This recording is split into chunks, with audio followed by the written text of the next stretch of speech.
Le bâtiment A est l'un des plus fréquentés du lycée et le plus vétuste. Des fenêtres ne ferment pas, les murs le long des pupitres sont à nu dans une classe, des dalles de plafond s'effondrent. En plein hiver, les problèmes de chauffage et d'isolation deviennent invivables, témoignage à l'appui. Le matin quand j'arrive, j'ai pas envie de travailler, quand je vois comment il fait froid dans les salles. Dans quelques salles où par exemple les fenêtres vont être cassées, on est obligé de les garder ouvertes. Il y a beaucoup de salles où on doit garder ouvertes. Là pour le coup il va faire très froid.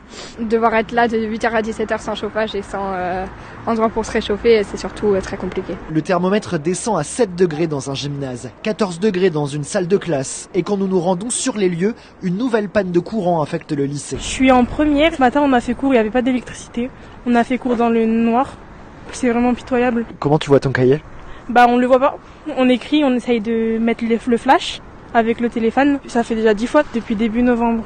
Ouais, c'est scandaleux, franchement, faut faire quelque chose quoi. Élèves et enseignants rencontrés se plaignent aussi des toilettes sans porte, souvent sales et sans savon. Les bâtiments rénovés ne sont pas épargnés par les malfaçons.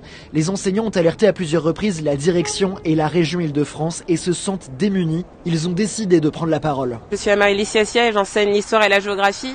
On a des élèves qui font cours en manteau.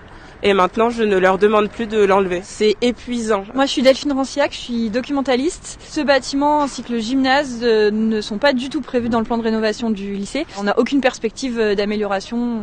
Ça me donne pas envie de partir, jusqu'à présent non, mais là ça commence. On se sent très seul. Léo Klockner, professeur d'histoire-géographie. C'est vraiment très important pour nous de pouvoir alerter l'opinion. J'ai beaucoup d'incompréhension et de colère. J'ai honte également pour les élèves de devoir les recevoir dans des conditions pareilles.